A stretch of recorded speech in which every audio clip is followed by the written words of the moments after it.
Makasih Mas Anjas. Assalamualaikum warahmatullahi wabarakatuh.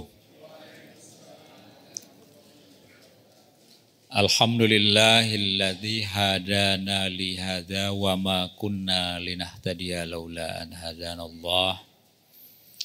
Asyhadu an la ilaha illallah wahdahu la syarikalah wa asyhadu anna Muhammadan abduhu wa rasuluh la nabiyya ba'dah. Rabbis shrahli sadri wa yassirli amri wahlul 'uqdatam min lisani yafqahu qawli. Puji syukur kita haturkan kehadirat Allah Subhanahu wa taala,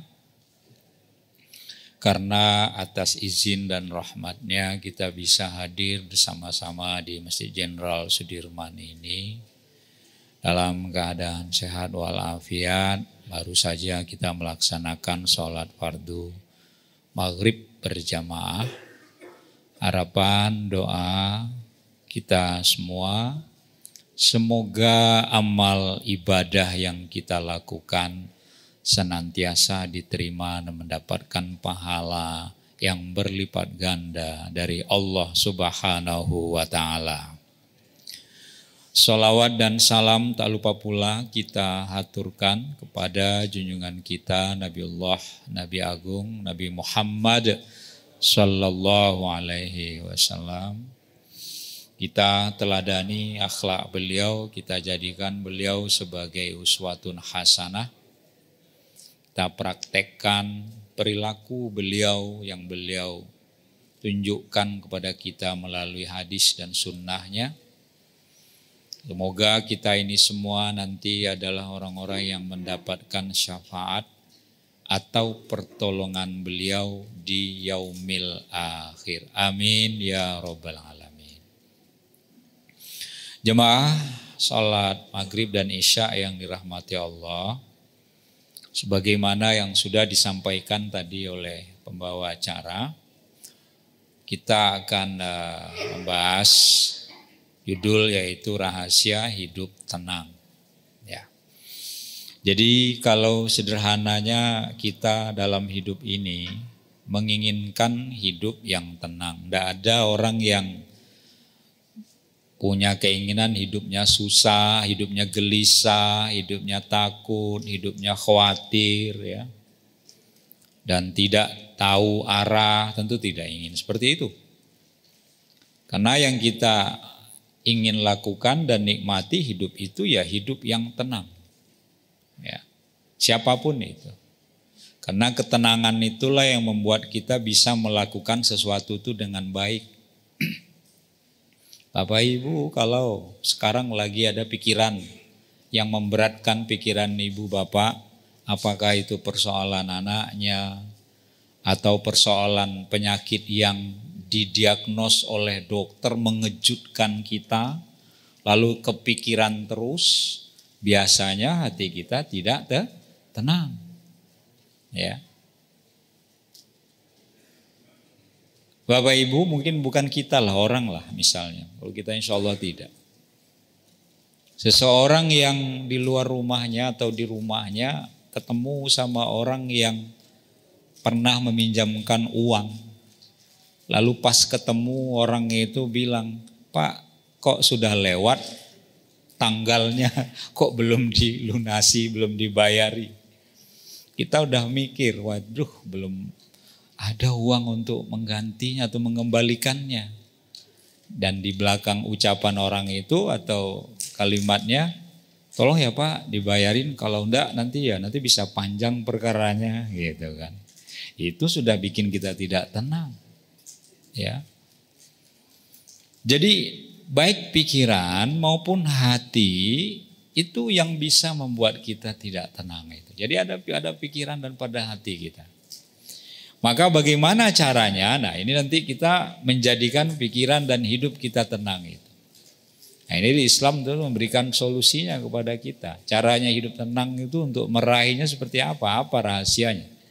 Baik Bapak Ibu jamaah yang saya hormati, saya jelaskan dulu kenapa sih hidup menjadi tidak tenang gitu. Biasanya ada beberapa sebab. Ya, saya menyuarakan beberapa sebab. Jadi hidup tidak tenang itu biasanya diantaranya itu adalah tekanan pekerjaan dan keseimbangan hidup. Kalau kita bekerja di sebuah instansi yang tekanannya tinggi, wah itu membuat kita nggak tenang Bapak Ibu. Misalnya perusahaan kita ini mengalami kemunduran kata pimpinannya.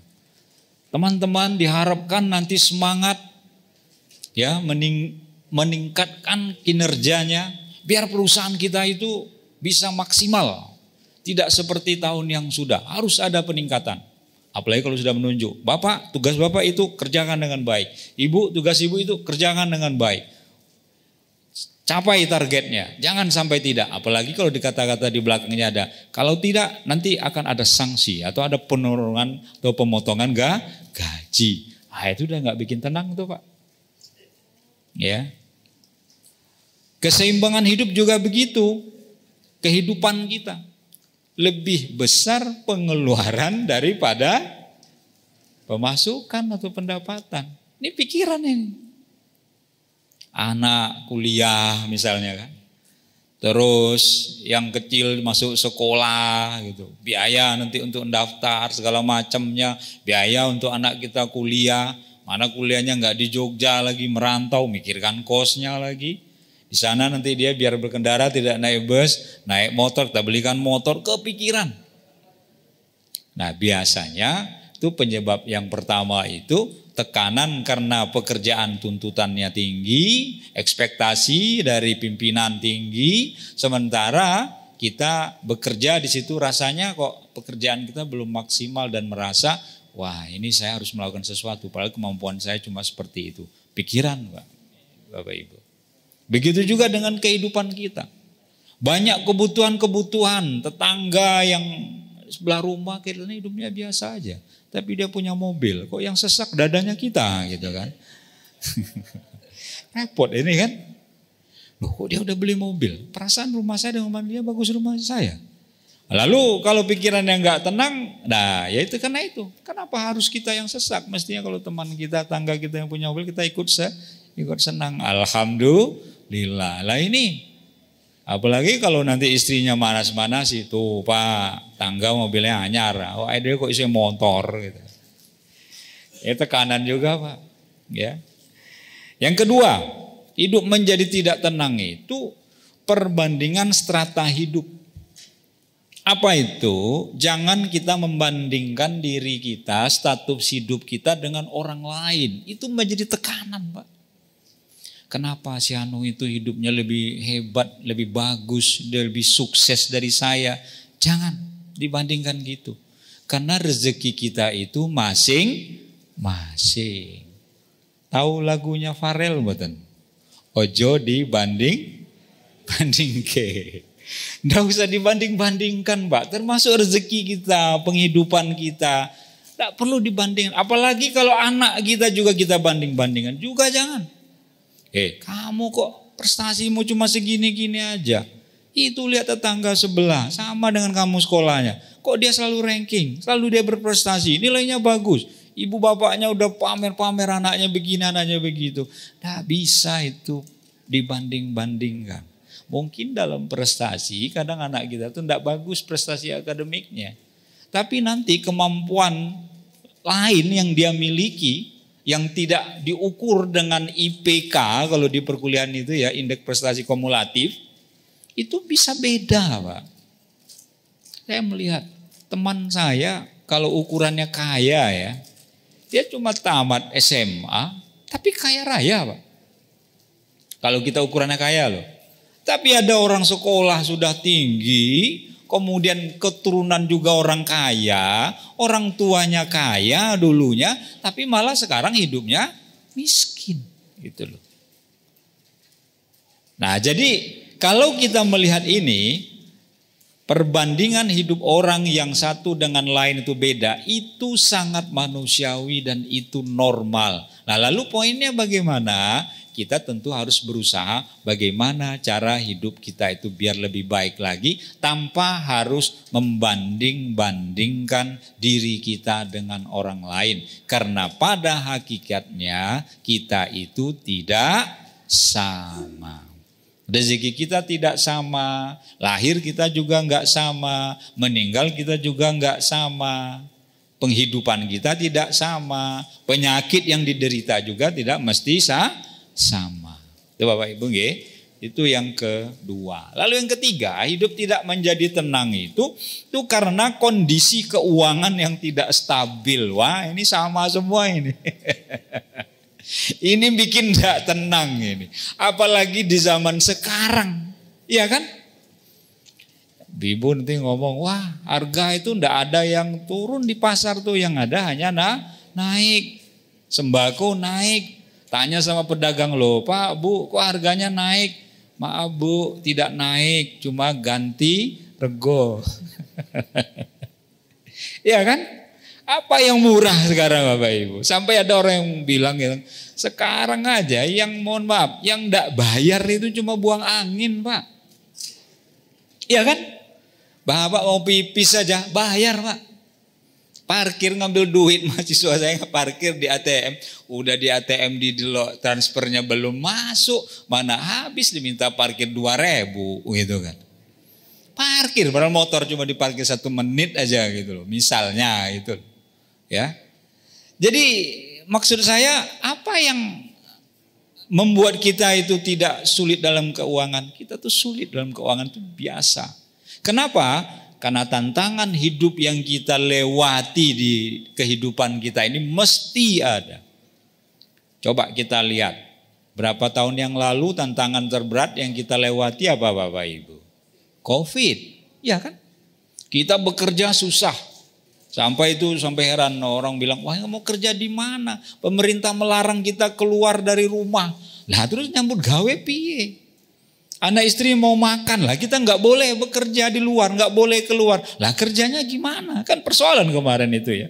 Kalau PNS bisa lah bekerja dari rumah ya. Tapi kalau yang bukan, yang berdagang, kalau online pun kan kudu diantarkan, harus keluar. Sampai-sampai perumahan-perumahan itu dipagar, ditutup pintunya itu, nggak boleh masuk gitu loh. Ya, karena COVID-nya bisa masuk ternyata. Padahal dibawa orang gitu ya. Itu kan sulit itu. Tantangan hidup itu Bapak Ibu. Tapi alhamdulillah kita bisa melewatinya. Walaupun juga banyak menelan korban. Ini apa ini artinya? Bahwa kondisi keuangan kita dihantam oleh berbagai macam masalah. Tergantung bagaimana kita menyikapinya. Poinnya jangan takut, jangan khawatir. Bahwa rezeki itu diatur oleh Gusti Allah. Makanya kalau ada orang bertanya pada saya, Pak Taufik gimana tuh orang sudah dipecat dari pekerjaannya lalu dia bunuh diri, stres, depresi. Saya bilang, memang yang memberi gaji kita mungkin negara. Memang yang beri gaji kita itu pimpinan kita, bos kita. Tetapi yang memberi rezeki kita itu Gusti Allah. Kita diberi uang oleh orang tua kita. Suatu saat orang tua kita meninggal, tidak ngasih uang lagi. Kita diberi uang oleh keluarga kita. Ketika keluarga kita itu meninggal atau dia sendiri nggak mampu mengasih lagi, tidak akan mengasih lagi. Tapi ketika kita bergantung kepada Allah, Allah tidak akan pernah meninggalkan kita. Poinnya di situ. Kenapa harus kita bunuh diri? Kenapa kita harus depresi? Kenapa kita harus kecewa? Kenapa kita harus sakit hati? Karena Allah katakan Allahus Somad. Allah adalah tempat meminta. Allah adalah tempat kita bergantung.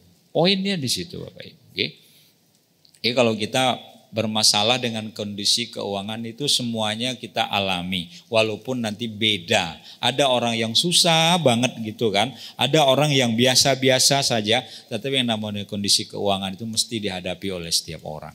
Yang terakhir adalah hidup menjadi tidak tenang itu karena antara harapan dan ketidakpastian. Apa itu? Kita kadang-kadang menerima ketidakpastian dalam hidup kita. Waduh ini saya ini jangan-jangan nanti masuk orang yang dipecat ini gitu toh. Jangan-jangan saya ini termasuk orang yang kehilangan pekerjaan. Ada dunia yang nggak pasti. Sekarang contohnya Bapak Ibu ya, banyak pekerjaan-pekerjaan yang hilang karena kemajuan teknologi.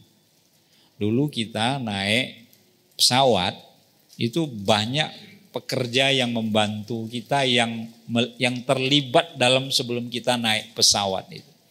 Sekarang banyak secara digital Bapak Ibu. Kita pesan tiket. Sekarang masih ada nggak agen-agen tiket pesawat di pinggir jalan?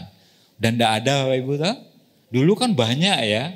Sekarang nggak ada. Orang sudah pakai gadget semua. Bisa melalui HP. Kita mau check in, nanti tinggal di HP aja. Cuma yang dibantu itu hanya ketika kita naruh koper kita ke kabin nanti itu, lalu itu dibantu oleh mereka. Selain itu tidak dilaksanakan secara digital. Ini tantangan ini Bapak Ibu. Banyak orang akhirnya kehilangan pekerjaan. Begitu juga di stasiun. Seperti itu. Begitu juga dulu ojek pangkalan. Ya kan? Dulu ada orang ojek pangkalan, ingat banget saya di Jogja tuh banyak. Sekarang enggak. Walaupun ojeknya sudah berkamuflase beda ya, menjadi ojek online ya, ojol misalnya. Jadi begitu gitu kan. Tetapi ini kenapa? Karena teknologi itu ternyata memudahkan kita, tapi sekaligus ada pekerjaan-pekerjaan yang dipangkas. Dan kalau kita tidak bisa menyesuaikan itu, maka kita nanti akan tergilas oleh kesulitan yang kita hadapi dalam hidup kita tersebut. Nah, jadi kalau saya melihatnya itu dari 4 ini. Sebenarnya banyak Bapak Ibu. Saya bahas 4 ini aja. Nah, sekarang bagaimana caranya kita menjalani hidup kita itu agar tenang ya? Sesuai dengan ajaran Islam, ternyata kuncinya paling tidak itu 3. Sederhana saja. Apa itu? Yang pertama itu kuncinya adalah sabar. Yang kedua kuncinya adalah ikhlas. Dan yang ketiga kuncinya adalah syukur. Nah, ini rahasia hidup tenang dalam hidup kita di dunia ini. Kita bahas satu persatu. Sabar itu apa? Sabar itu menerima keadaan dengan ikhlas. Jadi kalau kita Bapak Ibu kerja siang malam, tapi kita mikir, kok aku nggak sugih-sugih, ya kudu sabar. Ya, kita belajar, bekerja, tapi kok hidup kita belum ada peningkatan, ya sabar. Tapi dengan tetap berusaha. Kenapa? Karena kadang-kadang orang itu tidak melakukan sesuatu itu dengan ketulusan. Ketika dia bekerja, hidup saya mau kayak gini-gini aja, ibadah sudah banyak, sholat sudah banyak, tapi hidup tidak ada perubahan gitu loh. Bapak Ibu, sholat itu bukan untuk kaya. Ya, ibadah zakat yang kita lakukan itu, walaupun yang melakukannya itu adalah orang kaya, tetapi diniatkan mencari harta untuk bisa kita berzakat, bukan karena ibadah kita, tetapi karena usaha kita. Ya. Bedanya kalau kita orang Islam itu ketika kita bekerja, ketika kita berusaha, kita bekerja dan berusaha itu dengan benar, tidak memakan yang haram, tidak menggunakan cara-cara yang kasar, tidak melakukannya dengan cara-cara yang buruk, tidak. Itu bedanya. Kalau orang lain kan tidak mendapatkan duit dengan cara yang tidak benar, mencari duit dengan cara yang salah, yang melanggar nilai-nilai agama, dengan Islam tidak. Makanya ketika kita itu menghadapi cobaan dalam pekerjaan, dalam kehidupan kita, terimalah keadaan itu dengan sabar. Kalau ada belum Bapak Ibu sakit, belum sembuh, sabar Bapak Ibu. Mungkin Bapak Ibu pernah mendengar jemaah ya, ada orang berobat kemana-mana, taunya nggak sembuh-sembuh juga. Lalu dia, berobat kemana-mana, kok nggak sembuh, Tuhan ini nggak sayang sama saya ini. Padahal obat yang diminum orang sama, penyakit ini obatnya, kok saya nggak sembuh-sembuh juga. Lalu apa yang dilakukan orang biasanya? Bunuh diri. Nauzubillahi min dzalik. Kita sering itu mendengar berita si anu menggantung diri di kamarnya, di rumahnya, di Belanda rumahnya. Kenapa? Karena penyakit yang dideritanya nggak sembuh-sembuh. Kalau kita orang Islam, poinnya adalah yakin setiap penyakit itu ada obatnya. Terus keyakinannya. Tapi dengan berusaha untuk berobat. Kullu da'in dawaun. Setiap penyakit itu ada obatnya. Kita harus berusaha. Jangan justru kita putus asa. Tapi kebanyakan orang seperti itu ketika dia menghadapi kesulitan yang menurut dia jalannya mentok, akhirnya yang dilakukan apa? Mengakhiri hidupnya. Nauzubillahi min dzalik. Yang kedua, sabar itu apa? Mengendalikan emosi. Di jalan raya, orang kesenggol dikit aja motornya, mobilnya. Oh gelut. Biasa itu kita lihat itu. Antri di pom bensin, kita udah enak-enak antri. Tiba-tiba ada nyelonong aja depan. Ya, karena ketidaksabarannya. Itu kan. Ya biasa diantemi sama orang kayak gitu. Karena dia gak sabar. Dimarahi oleh orang kayak gitu. Ya, karena dia tidak memakai budaya sabar. Kalau dalam sehari-hari kita itu budaya antri. Pengennya cepat aja dilayani. Gak mau dia antri seperti orang-orang lain itu. Makanya ketika kita sabar itu, kendalikan emosi kita. Wah antrinya panjang ini, saya butuh. Gak apa-apa, antri aja. Sama dengan orang, toh gilirannya juga sama. Orang itu juga antri, kita juga antri. Tapi orang gak melakukan itu karena dia pengen cepat gitu. Sakit, minum obat, gak sabar. Dokter bilang, Pak, Bu, ini minum obat ini 3 kali sehari, pagi, siang, malam, gak sabar. Masa diminum langsung 1 botol gitu kan. Biar cepat sembuh, ya kelenger Pak. Karena alasannya gak sabar. Ini kalau 3 kali sehari kesuwen ini gitu kan. Biar mari cepat, ini minum aja semua. Apalagi ini obat luar ini gitu kan. Obat luar itu kan untuk di luar tubuh ya Pak ya. Malah dikiranya obat luar negeri kuat gitu kan. Malah diombe glek-glek-glek. Ya kelenger Pak. Karena banyak orang-orang yang kayak gitu gak sabar. Itu contoh saja ya. Yang ketiga itu adalah berusaha memahami hikmah. Setiap kita mengalami kesulitan, cobaan dalam hidup kita, ambil poinnya satu Bapak Ibu. Apa itu? Ya saya sedang diuji oleh Allah. Mungkin sabar saya ini nanti ada hikmahnya. Gitu loh. Mungkin penantian saya yang panjang ini ada hikmahnya. Ada orang berobat kemana-mana pengen punya anak. Sudah dokter ini enggak, dokter itu enggak. Tapi dia enggak pernah menyerah.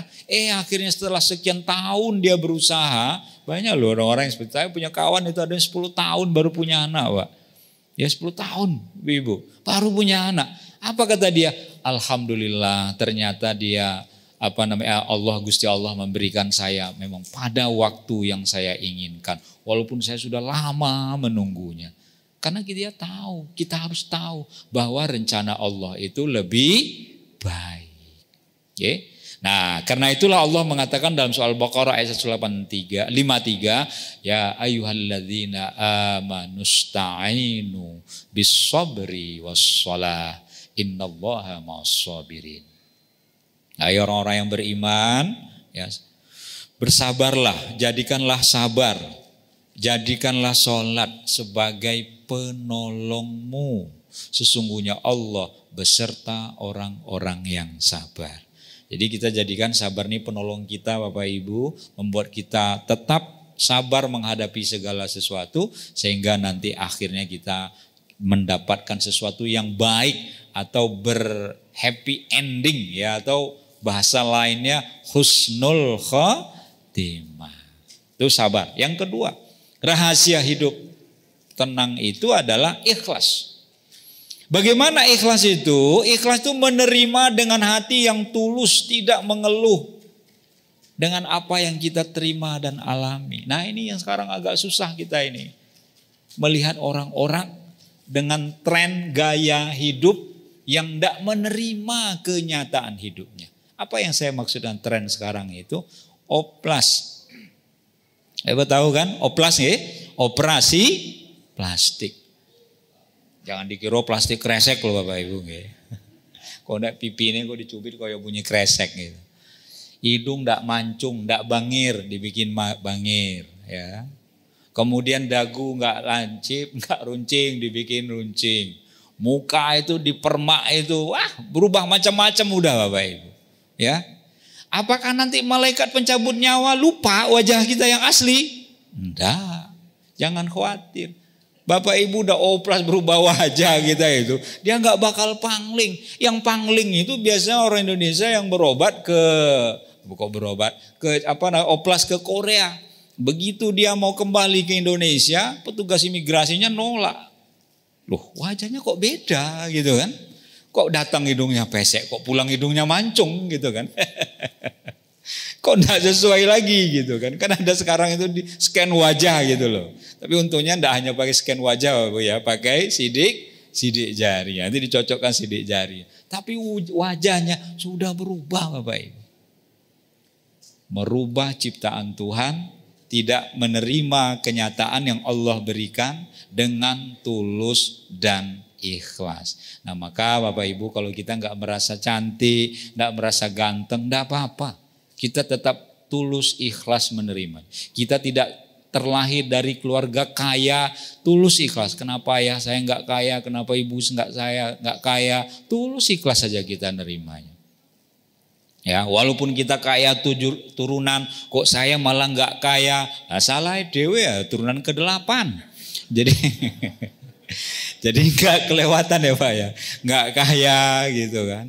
Jadi kita mestinya ikhlas. Nah karena itu orang yang ikhlas itu biasanya tidak mengharapkan imbalan dari orang lain. Allah memberikan dia seperti ini dan keadaan nggak apa-apa, ya.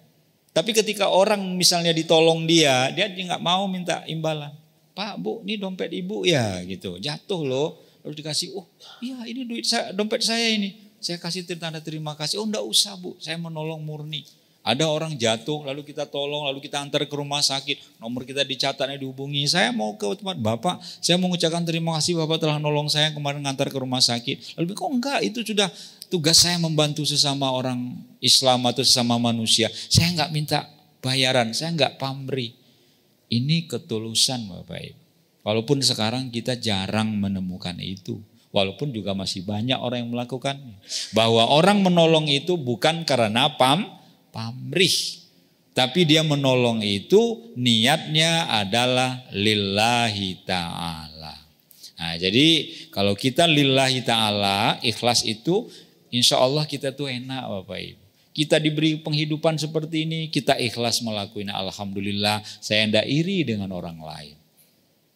Saya misalnya punya tubuh seperti ini, punya penampilan seperti tidak cantik seperti orang lain, saya tetap bersyukur karena kecantikan yang sesungguhnya bukan dari wajah, tetapi dari akhlak. Hati yang bagus itu adalah perhiasan yang paling bagus. Buat apa wajah cantik tapi perilakunya tidak sesuai dengan wajahnya? Coba aja kita lihat kan di media sosial, di berita-berita itu wajahnya udah oplas berkali-kali. Cantik sih, tapi perilakunya kadang nggak sesuai dengan wajahnya. Saya enggak nyebutkan selebritinya, Bapak Ibu mesti udah tahu itu gitu. Ya, dalilnya ada dalam surah Az-Zumar ayat 2, Allah katakan inna anzalna ilaikal kitaba bil haqq fa'budillaha mukhlishal lahuddin. Apa kata Allah? Sesungguhnya kami menurunkan kitab Al-Quran kepadamu Muhammad dengan hak, dengan benar. Maka sembahlah Allah dengan mengikhlaskan ketaatan kepadanya. Nah ini kuncinya, sembahlah Allah dengan apa? Mengikhlaskan ketaatan kepada Allah. Ikhlas ibadah kita, ikhlas kita dengan hidup kita, ikhlas kita dengan cobaan yang kita hadapi. Itu kunci yang membuat hidup kita menjadi tenang. Terakhir, yaitu syukur. Nah ini Bapak Ibu nggih. Yang ketiga ini jamaah, hidup kita kalau ingin tenang itu yang banyak syukurnya. Kenapa kita harus banyak syukur? Ya karena biasanya orang bersyukur itu ketika dia merasa dapatnya banyak, dapatnya gede, dapatnya besar. Saya beri contoh sederhana. Bapak-bapak yang suka mancing, 2 orang, yang satu mancing banyak ikannya dapat, yang satu dapat tapi dikit dan kecil-kecil gitu loh. Yang besar dapat ikan yang ngomong gini, alhamdulillah aku entuk iwak gede-gede gitu kan. Sampean piye? Aku mau entuk cilik-cilik, mong telu kan. Jadi kalau kita bicara tentang syukur itu Bapak Ibu, jangan besar kecilnya. Tapi bersyukur atas apa yang telah Allah berikan karuniakan kepada kita. Kita nggak banyak harta kita syukuri. Alhamdulillah Allah telah memberikan saya ini, tetap saya syukuri. Orang punya mobil, saya punya motor, bersyukur saya. Orang cuma punya sepeda. Saya punya sepeda, saya bersyukur. Orang ada yang nggak mampu beli sepeda. Kita beli sepeda, lalu ada orang tetap bersyukur hanya berjalan kaki kemana-mana, dia tetap bersyukur. Kenapa? Saya bisa kemana-mana dengan berjalan kaki. Karena masih ada orang yang kemana-mana harus pakai kursi roda, didorong dulu. Bahkan ada orang jangankan naik kursi roda, menggerakkan tangan dan kaki saja tidak bisa. Sehingga apa yang terjadi kemudian? Kita harus banyak syukur. Maka Bapak Ibu, kalau kita dikasih usia segini, syukur. Bapak Ibu dikasih kita kehidupan yang menurut kita nggak kaya, tapi kita bersyukur. Kenapa? Hidup yang kita nikmati itu hidup yang penuh dengan rasa syukur. Saya masih bisa ke masjid, saya masih bisa jamaah 5 waktu.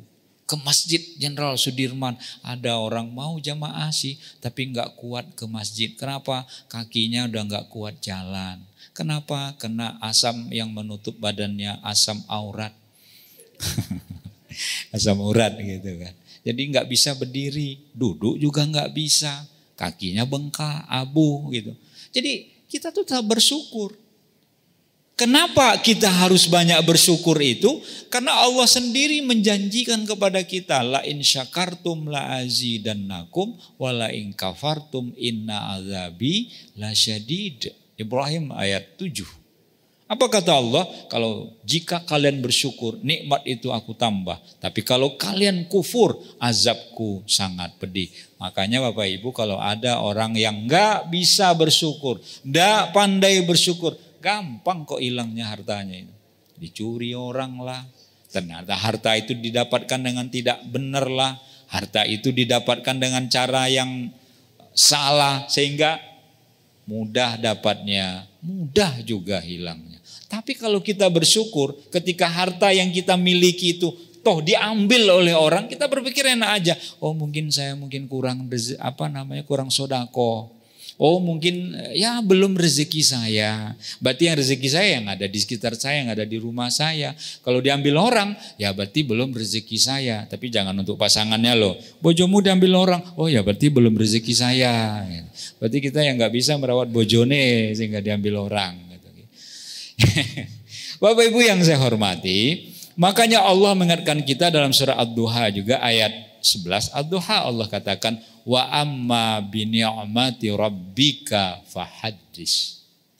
Kata Allah bagaimana? Terhadap nikmat dari Tuhanmu nyatakanlah dengan bersyukur. Disebut enggak banyaknya nikmat? Tidak. Disebut enggak besarnya nikmat? Tidak. Disebut enggak kualitas nikmatnya seperti apa? Tidak. Yang penting atas nikmat yang Allah berikan kepada kita, makanya nikmat itu senantiasa kita syukuri. Itu kata kuncinya. Dan jangan ditunggu, saya mau syukuran anak saya ini. Silakan syukuran sesuai dengan kemampuannya. Tidak banyak kita bersyukurnya, tidak apa-apa. Maksudnya enggak banyak ngundang orang, ya dana kita untuk syukuran cuma segini. Tapi ada syukuran kita. Oh saya ingin berinfak ke masjid lah, saya ikut kurban lah tahun ini dibentuk syukur atas nikmat yang telah Allah berikan. Kan kurban itu kan bentuk dari syukur kita terhadap nikmat Bapak Ibu. Inna a'tayna kal kautsar kata Allah. Sungguhnya kami telah memberikan kalian nikmat yang banyak. Fasholli li rabbika wanhar. Maka dirikanlah sholat dan berkurbanlah. Berkurban. Tidak bisa kita membelinya misalnya sapi 1 orang ya beli 7 orang tidak apa-apa baru kita berkurban. Ya, yang penting dia berkaki 4, jangan berkaki 2 Bapak Ibu. Pitik nanti jadikan kurban ya, enggak bisa gitu. Oh, kakinya 4 Pak, pitik jago 2 dibelinya 2 ekor biar kakinya 4. Ya enggak begitu. Maksudnya hewan yang berkaki 4 itu seperti sapi, seperti unta, seperti kambing gitu. Oke? Jadi begitu. Jangan kita tuh hanya berpikir saya kurban. Kurban apa Pak? Kurban perasaan katanya. Jadi nggak pernah niat untuk kurban. Kita kadang-kadang malu mendengar baca di berita. Ada masa kerjanya cuma pemulung. Tapi ternyata dia mengumpulkan uang sedikit demi sedikit. Terkumpul sekian tahun. Dia bisa berkurban seekor kambing.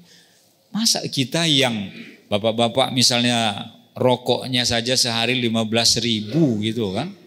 Kalau setahun itu berapa tuh dikali 300-an hari. Berapa duit itu? Sudah 2 jutaan lebih itu Bapak Ibu. Sudah bisa itu untuk beli seekor kambing gitu kan. Tapi kadang-kadang kita malah cuma ngobong duit itu loh. Ini saya bukan yang melarang orang rokok Pak.